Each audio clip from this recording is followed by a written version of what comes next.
నమస్తే, KVC news స్వాగతం. ప్రతిక్షణం సామాన్యుడి పక్షం. నేను మీ చలపతి. నేటి వార్త. సాయంత్రం పొద్దుపోయిన తర్వాత కూడా పెద్ద ఎత్తున 10 గంటలకి 11 గంటల దాకా కూడా లైన్లో ఉన్నటువంటి ఓటర్లకు ఓటు హక్కు కల్పించేందుకు 10-11 గంటల దాకా కూడా రాత్రి వరకు కూడా పోలింగ్ ప్రక్రియ జరిగింది. ఈ ఎన్నిక చాలా ప్రతిష్టాత్మకమైన ఎన్నిక. ఈ ఎన్నికే కాదనుకోండి, ప్రతి ఎన్నికలు కూడా చాలా ప్రతిష్టాత్మకంగా భావించేటటువంటి ఎన్నికలు. కానీ నిన్న జరిగినటువంటి ఎన్నిక ఈ రాష్ట్ర ముఖ్యమంత్రి జగన్మోహన్ రెడ్డి గారు 5 సంవత్సరాలు పరిపాలన చేసిన తర్వాత తిరిగి మళ్ళా జగన్మోహన్ రెడ్డి గారికి అధికారం ఇవ్వాలా, లేక ఆయన అధికారం తీసేసి గతంలో 5 సంవత్సరాలు 14 సంవత్సరాలు పరిపాలన చేసిన చంద్రబాబు నాయుడు గారికి అధికారాన్ని కట్టబెట్టాలా అనే అంశం మీదే ప్రధానంగా ఎన్నిక జరిగిందని నేను భావిస్తూ ఉన్నా. గతంలో చంద్రబాబు నాయుడు గారి పరిపాలన చూసిన వారు, 5 సంవత్సరాలు పరిపాలన జగన్మోహన్ రెడ్డి గారిని చవి చూసిన వారు ఓట్లు వేయడానికి వచ్చినటువంటి తీరు చూసినప్పుడు నాకు చాలా ఆశ్చర్యం వేసింది. ఉదయం నేను 7:30-8 గంటలకు వెళ్ళా. అప్పటికే బారులు తీరి ఉన్నారు. నేను అడిగే 8ంటికి వచ్చారమ్మా అని. మేము 5ంటికే వచ్చామండి అని అన్నారు. అంటే 5 గంటలకే మహిళలు, వృద్ధులు వచ్చి లైన్లో నిలబడ్డారు. పెద్ద ఎత్తున లైన్లో నిలబడి తన ఓటు హక్కును వినియోగించుకున్నారు. దీనికి కారణం ఏమిటి, దీనికి సంకేతం ఏమిటి అనే విషయాన్ని మనం ఒకసారి ఆలోచించాలి. నేను లైన్లో ఉన్న వారందరినీ చూసే ఎక్కువ మంది వృద్ధులు, వికలాంగులు, మహిళలు ఎక్కువగా ఉన్నారు. నేను భావిస్తున్నా 5 సంవత్సరాలు జగన్మోహన్ రెడ్డి గారి పరిపాలన చూసిన తర్వాత, సంక్షేమ కార్యక్రమాలు అందుకున్న తరువాత నా బిడ్డ జగన్మోహన్ రెడ్డిని మరొక్కసారి ముఖ్యమంత్రిగా చేయాలనే తాపత్రయంతో తమ ఓటు హక్కుని వినియోగించడం కోసం గంటల తరబడి వృద్ధులు, గంటల తరబడి మహిళలు, గంటల తరబడి వికలాంగులు క్యూలో నుంచున్నారనేటువంటి భావన కలిగింది నాకు పెద్ద ఎత్తున.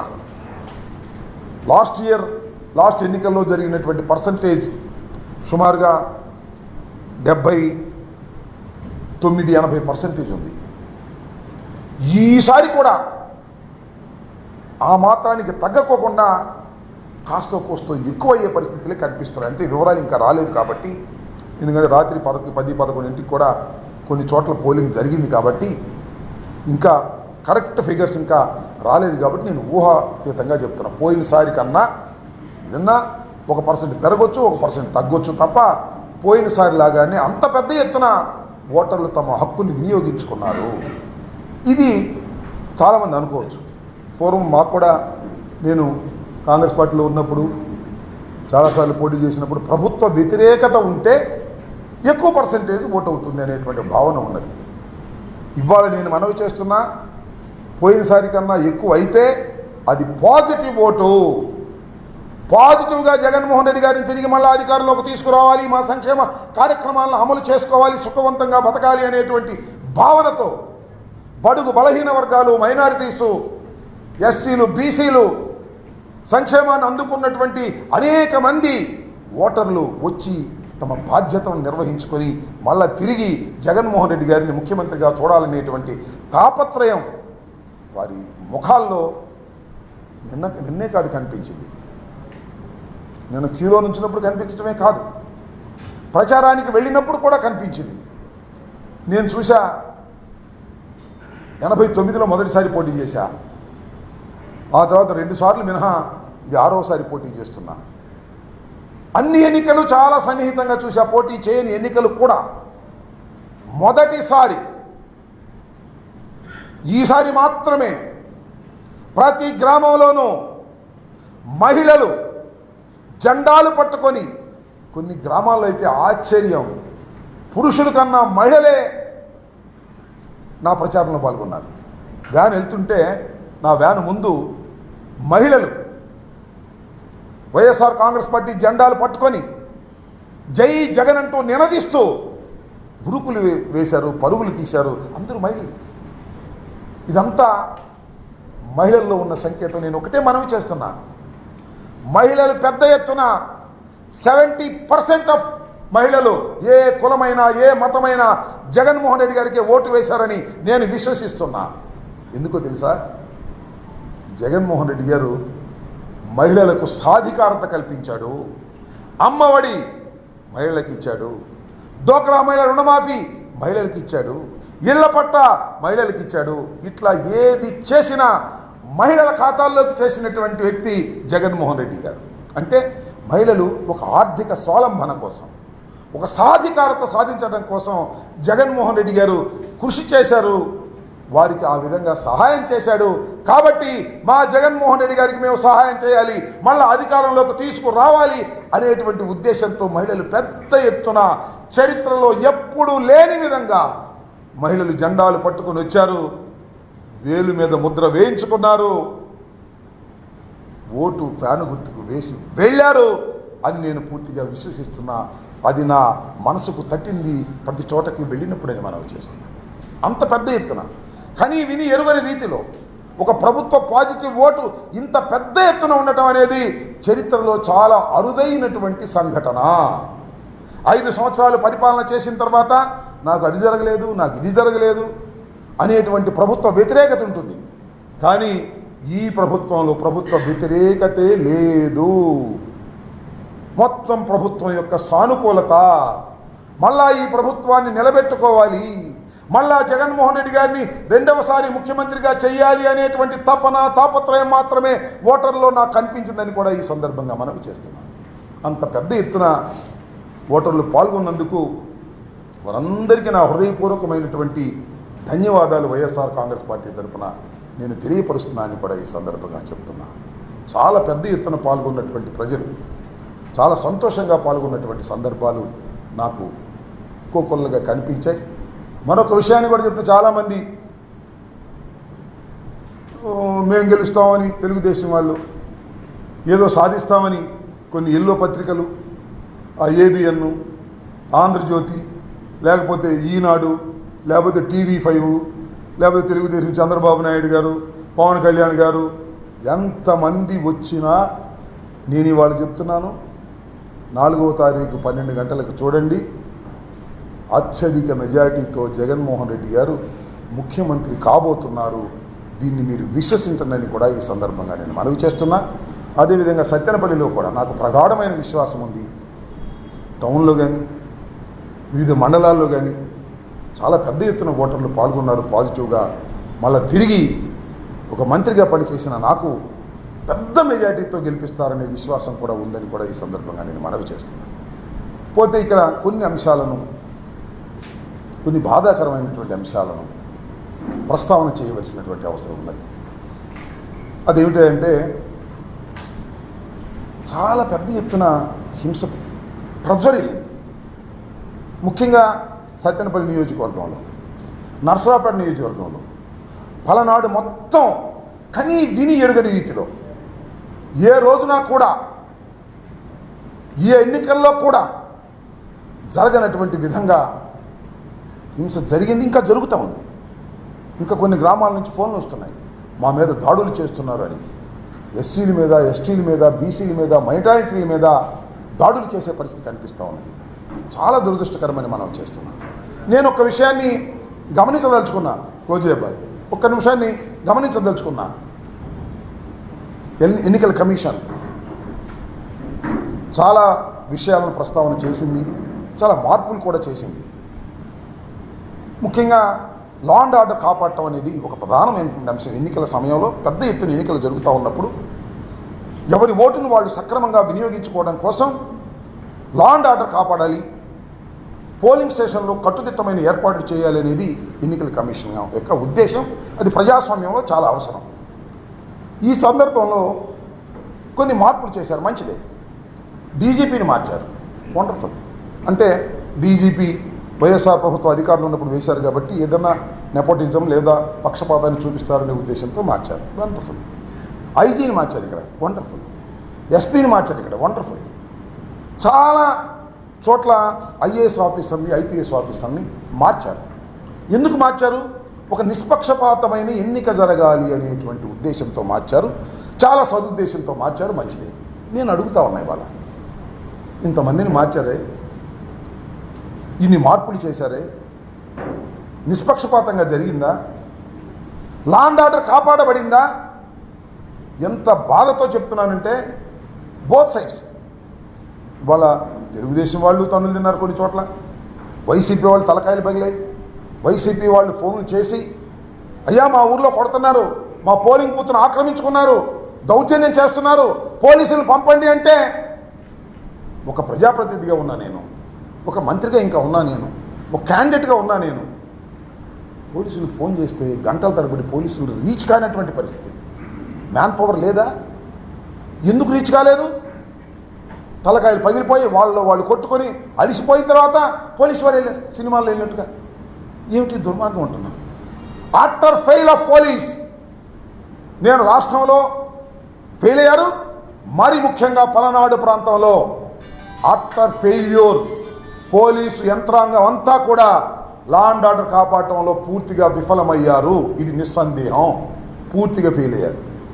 ఫెయిల్ అయ్యారా? నాకు ఇప్పుడు అనుమానం వస్తుంది. ఫెయిల్ అయ్యారా లేక తెలుగుదేశంతో కొల్లుడయ్యారా? ఏమిటి నాకు అర్థం కాదు. నాకు చాలా చిత్రమైనటువంటి విషయాలు నేను గమనించాయి. వాళ్ళ నా నియోజకవర్గంలో నిన్న నేను బూతులు తిరుగుతూ నకరికల్ వెళ్ళాను. నకరికల్లో నాకు నకరికల్ ఎస్ఐ ఫోన్ చేసి, సార్ ఇక మీరు తిరగడానికి వీల్లేదు, అందరినీ హౌస్ అరెస్ట్ చేసేయమన్నారు అని చెప్పారు. ఎవరు? మా పిఏకి చెప్పారు, మణి గోపాల్కి. చెప్పగానే నేను ఎస్పీ గారికి ఫోన్ చేశాను, బిందు మాధవ్ గారికి. I have a respect on Bindu Madhav garu, IPS officer, I know very well, మనకు కూడా పనిచేశారు. నాకు ఐ హ్యావ్ ఎ రెస్పెక్ట్, ఒక మంచి ఆఫీసర్ అనే అభిప్రాయం కూడా నాకు ఉంది, ఇప్పుడు కూడా అదే ఉంది. ఆయనకి నేను ఫోన్ చేస్తే, అవును sir, election commission has given order, మీరు హౌస్లో ఉన్నారు. నేను సార్ మరి నగరికల్లో ఉన్నానంటే, అయితే ఇమీడియట్గా మీరు మీ ఇంటికి వెళ్ళి సత్యనపల్లిలో ఉండండి అన్నాడు. ఇమీడియట్గా బయలుదేరి సత్యనపల్లి వచ్చా. సత్యనపల్లిలో కూర్చున్నా. ఫోన్ వచ్చింది నాకు, కుంకలగుంటలో కన్నా లక్ష్మీనారాయణ గారు తిరుగుతున్నాడు. మళ్ళా కాసేపు ఫోన్ వచ్చింది, గుళ్ళపల్లిలో కన్నా లక్ష్మీనారాయణ గారు తిరుగుతున్నాడు. నేను ఎస్పీ గారికి ఫోన్ చేశాను, వాట్ ఈజ్ దిస్ సార్? నన్నేమో తిరగొద్దన్నారు, నేనేమో ఒక లా అబైడింగ్ సిటిజన్గా, ఒక మంత్రిగా, నాకు సెక్యూరిటీ ఉన్నా ఇంట్లో కూర్చున్నాను, నా ప్రత్యర్థి తిరుగుతున్నాడు, ఏమిటి ఇది అన్నా. No sir, communication with the gap, ఆ ప్రత్యర్థిని కూడా ఆపేస్తాము అన్నారు. సరే అలా కూర్చున్నాను. చాగంటి వారిపాలెంలో కన్నా లక్ష్మీనారాయణ గారి కొడుకంట ఆయన వచ్చాడు. వచ్చి మీ అంతు తేలుస్తామని వార్నింగ్ ఇస్తున్నాడు. అక్కడ నాకు ఫోన్ చేశారు. ఆ తర్వాత అక్కడ సిఐ ఉన్నాడు, రాంబాబు అని ఆయన, నా పేరు గల ఆయనే. ఆ సిఐకి ఫోన్ చేసేటానికి ప్రయత్నం చేశాను, ఫోన్ ఎత్తలేదు. తర్వాత మళ్ళా ఎంపీపీ ద్వారా ఆ ఫోన్ ఇవ్వమన్నా, అతను ఏదో రెచ్చిపోయి మాట్లాడాడు. నేనేంచిన అతనే నా దగ్గరికి వస్తేనే నేను రికమెండ్ చేశా. ఆ రోజుల్లో ఆ రాంబాబున చాలా అగ్లీగా మాట్లాడేటువంటి పరిస్థితి కనిపించాడు. ఏంటి ఆయన అగ్లీగా మాట్లాడుతున్నావు? You are not a rowdy, you are a police officer, why you are talking like that? నేనే వస్తున్నాను అక్కడికి, నేను వెళ్ళాను.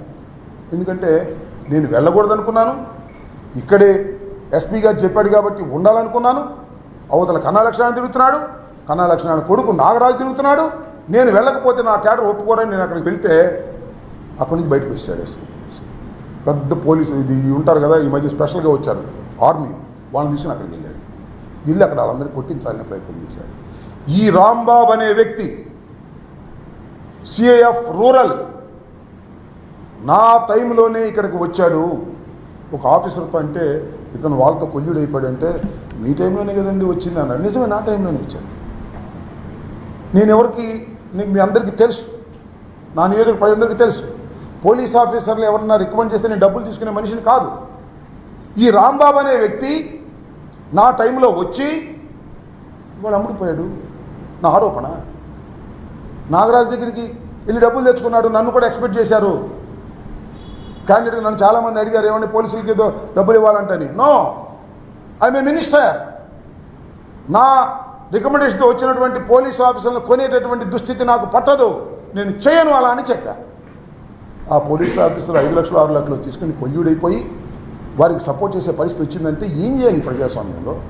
ఒక మంత్రిగా, ఒక సిన్సియర్గా పనిచేసిన మంత్రిగా, పోలీస్ ఆఫీసర్ల పోస్టింగ్లో డబ్బులు తీసుకొని మంత్రిగా ఏం చేయాలి అని అడుగుతా ఉన్నా. మీకు చాలా చిత్రం. దమ్మాలపాడు అనే గ్రామంలో ఒక బూత్లో ఈ రాంబాబు అనే వ్యక్తి అక్కడ ఒక పోలీసుని పెట్టాడు. మళ్ళీ అవతల ఉన్న బూత్, నాకు అనుకూలంగా ఉండేటువంటి బూత్, రెడ్డీస్ ఉంటారు, అక్కడ మాత్రం 6 పెట్టాడు. This the plan. డబ్బులు తీసుకుని ప్లాన్ చేసే పరిస్థితి. ఈ బూత్లో ఏం చేశారు? వచ్చితే ఓటర్ వేయడానికి వస్తే స్లిప్ తీసుకుని ఎంపీకి వేయండి మీ ఇష్టం వచ్చే వాళ్ళకి, ఎమ్మెల్యేకి మాత్రం కన్నాకు మేమే నొక్కుతాం అని నొక్కాడు. సుమారుగా 1000 ఓట్లు నొక్కారు అక్కడ. I'm going to report to the election officer. Repoll కోసం అడుగుతున్నా, ఏం చేస్తారో చూద్దాం. నారినిపాడు మా అల్లుడు Upesh is a chief election agent. వెళితే అద్దాలు బాగుకొట్టారు. ఫోన్ చేస్తే ఎత్తరు పోలీసులు, వెళ్ళమంటే వెళ్ళరు. Colluded with Narinipadu Telugu Desam group, వాళ్ళతో కొల్యూడ్ అయిపోయి డబ్బులు తీసుకుని ఆ సిఐ, అందరినీ అంటలే నేను, ఆ CI Rambabu colluded with Telugu Desam. అదేమంటే మీరేం జరగా అంటున్నారు, అది వేరే అంశం. Colluded with Telugu Desam, taking money purchased by Telugu Desam, is doing like that. ఏంటి ఇంకా ప్రజాస్వామ్యంలో రక్షణ లేకపోతే? అయ్యా ఓటేస్తుంటే కొడుతున్నారు, నాకు రక్షణ కావాలి అని అడుగుతుంటే పోలీసులకు ఫోన్ చేస్తే పంపనటువంటి దుస్థితిలో ఉన్నామే. 1 కాదు 2 కాదు, కుంకలగుంట, చీమలమర్రి, నారినిపాడు, తమ్మాలపాడు, తొండపి,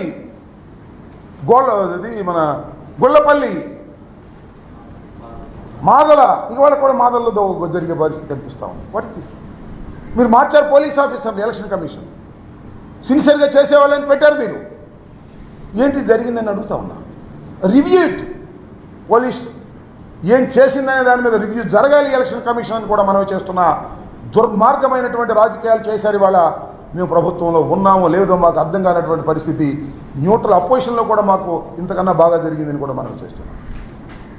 ఆర్తనాదాలు చేస్తున్నటువంటి వైసీపీ కార్యకర్తలకి పోలీసుల్ని పంపలేని దీన స్థితిలో ఇవాళ మేము ఉన్నాం అభ్యర్థులు అంటే నాకు నిజంగా బాధేస్తుంది, గుండె తరిగిపోతుందని కూడా మనం చేస్తున్నాం. ఇంత దుర్మార్గమైనటువంటి పరిపాలన ఇక్కడ జరిగింది ఈ ఎలక్షన్ కమిషన్ టైంలో అనేది నాకు బాధ. సిఐ ఎత్తడు, డిఎస్పీ ఎత్తడు, ఎస్పీ ఎత్తాడు. ఎస్పీ గారు పాపం మాట్లాడుతూ ఉన్నాడు, పంపిస్తున్నాను అంటున్నాడు, 5 నిమిషాలు వెళ్తానంటున్నారు, 5 కాదు గంట అయినా కూడా రీచ్ కానటువంటి పరిస్థితి. ఇంత దుర్మార్గమైనటువంటి పరిస్థితులు వాళ్ళకి కలగటం చాలా శోచనీయమైనటువంటి, ఇది బాధాకరమైనటువంటి అంశం అని కూడా ఈ సందర్భంగా నేను మనవి చేస్తూ, ఇది నేను మళ్ళా ఎలక్షన్ కమిషన్ నిన్న ఒక స్టేట్మెంట్ ఇచ్చారు, నో రీపోలింగ్ అని. నేను again I'm asking election commission through media, Dammalapadu, Narinipadu, Cheemalamarri already నేను అప్లై చేశాను. వెబ్ కెమెరాస్ పెట్టారు. ఎలక్షన్స్లో వెబ్ కెమెరాస్ ఎందుకు పెడతారు? అక్కడ సరిగ్గా ఎవడ ఓటు వాడు వేసుకున్నాడా లేదని దానిలో చూస్తారు. అది చూసి ఎవడ ఓటు వాడు వేసుకోలేదనుకో రీపోలింగ్ పెట్టాలి కదా. ఎందుకు పెట్టింది? I request the election commission of Andhra Pradesh, please verify the web cameras and give the decision. Don't take మేము ఈ రీపోలింగ్ పెట్టము అనేది ప్రజాస్వామ్యంలో కరెక్ట్ కాదు. మా విన్నపాలు తీసుకోండి, తీసుకొని పరిశీలించండి. పోలింగ్ ఆఫీసర్స్ కూడా కొల్యూడ్ అయిపోయారు కొన్ని చోట్ల పోలీసులతో పాటు. డబ్బులు ఇచ్చారో, బెదిరిపోయారో, భయపడ్డారో, వాళ్ళు చెప్పినట్టు విన్నారు, వాళ్ళు రాయలేదు పుస్తకంలో. అది కాదు ప్రధానమైంది. You see the web cameras. Web కెమెరాలో చూసి ఎవడి ఓటు వాడు వేసుకుంటే మాకేం అభ్యంతరం లేదు. అందరి ఓటు ఒకడే నొక్కుతుంటే దాన్ని మీరు ఎలా లేవ చేస్తారు? వెబ్ కెమెరాలు పెట్టింది ఎందుకు? దయచేసి I request the election commission, go through the web cameras. మేము ఎక్కడైతే మేము కంప్లైంట్ ఇచ్చామో అవి ఒక్కసారి వెబ్ కెమెరా చూడండి. చూసి దానిలో తప్పు జరిగిందని స్పష్టంగా కనిపిస్తే రీపోల్ చేయాల్సినటువంటి బాధ్యత ఉంది ప్రజాస్వామ్యం ఇదని కూడా ఈ సందర్భంగా నేను మనవి చేస్తున్నా. కాబట్టి దమ్మాలపాడు 253, 254, నారినపాడు 236, 237, చీమలమర్రి 197, 198. ఈ 6 బూత్స్లో I'm demanding the election commission to go for a repolling in a short time. ఇవన్నీ కూడా వెబ్ కెమెరాలు చూసి వాళ్ళకి మీరు రీపోల్ చేసే అవకాశం ఇస్తే ప్రజలు మళ్ళీ నిజంగా తమ ఓటు హక్కును వినియోగించుకుంటారు. ఇక్కడ ఓటు హక్కును వాళ్ళు వినియోగించుకోలేదు, వారి బదులు ఎవరో నాబోటి వాడు నొక్కేశాడు. ఇది మీరు వెబ్ కెమెరాలో చూస్తే అర్థమవుతుంది. ఇది చాలా న్యాయమైనటువంటి డిమాండు, కోరిక ప్రజాస్వామ్యంలో. కాబట్టి దీన్ని కన్సిడర్ చేయాలని మీ ద్వారా, మీడియా ద్వారా ఎలక్షన్ కమిషన్ కోరుతున్నాను. ఆల్రెడీ ఈ 3 గురించి కూడా డిస్ట్రిక్ట్ ఎలక్షన్ అథారిటీస్కి నేను ఆల్రెడీ రిప్రజెంటేషన్ ఇచ్చాను. ఇవాళ ఈవినింగ్ కూడా స్టేట్ ఎలక్షన్ కమిషన్ని కలవాలనే ప్రయత్నం చేస్తున్నాను, కలుస్తాను. ప్రజాస్వామ్యంలో ఇది అవసరమని ఈ సందర్భంగా నేను మీ ద్వారా వారికి చెప్పదలుచుకున్నాను. ఫైనల్గా ఒకటే చెప్పదలుచుకున్నాను, ఎన్ని జరిగినా, ఎన్ని కుట్రలు చేసినా, ఎన్ని తగాదాలు చేసినా, మైనారిటీస్ మీద, ఎస్సీస్ మీద, బీసీస్ మీద ఎన్ని దాడులు జరిగినా గెలిచేది మాత్రం జగన్మోహన్ రెడ్డి గారే. మళ్ళా పరిపాలన కూడా జగన్మోహన్ రెడ్డి గారే చేస్తారు. మళ్ళా పరిపాలనలో మంచి కార్యక్రమాలు చేస్తారు. మీరు 4వ తారీఖు మీరే చూడబోతున్నారు. రెచ్చిపోయే ఆ మోకలకు చెప్తున్నాను, జగన్మోహన్ రెడ్డి గారే మళ్ళా ముఖ్యమంత్రి. బ్రహ్మరుద్రాలు లేకమైన చంద్రబాబు ముఖ్యమంత్రి కాలేడు. ఎందుకంటే చంద్రబాబు మోసగాడు. చంద్రబాబు చెప్పింది ఏ పని చేయలేదు. 14 సంవత్సరాలు చంద్రబాబు ప్రజల్ని మోసం చేశాడు. మేనిఫెస్టో పెట్టి మేనిఫెస్టోలో మోసం చేశాడు, ఒక్కటి కూడా చేయలేదు. నేను అందుకే చాలా సందర్భాల్లో చెప్తున్నా, ఇచ్చిన ప్రతి మాటను నిలబెట్టుకున్న మొనగాడు జగన్మోహన్ రెడ్డి. ఇచ్చిన ప్రతి మాటను చెత్తబుట్టలో వేసిన మోసగాడు చంద్రబాబు నాయుడు. కాబట్టి గుర్తుపెట్టుకోండి, మోసగాన్ని గెలిపిస్తారా, మొనగాన్ని గెలిపిస్తారో ప్రజలు ఆల్రెడీ బాక్సుల్లో ఓట్లు వేశారు, చూస్తారు. మొనగాడే ఈ రాష్ట్రంలో గెలవబోతున్నాడు. మళ్ళా ఆ మొనగాడే మళ్ళా పరిపాలన చేయబోతున్నాడు. మళ్ళా మొనగాడే అభివృద్ధి కార్యక్రమాలను, సంక్షేమ కార్యక్రమాలను ప్రజలకు అందించబోతున్నాడు. 4వ తారీఖు 12 గంటలకు మీరందరూ చూడబోతున్నారని కూడా ఈ సందర్భంగా తెలియపరుస్తున్నాను. Thank you very much. ఇంతటితో నేటి వార్త సమాప్తం. మరిన్ని వార్తా విశేషాలతో మీ ముందుకు వస్తుంది KV's news. Until then, signing off మీ కేవీ చలపతి.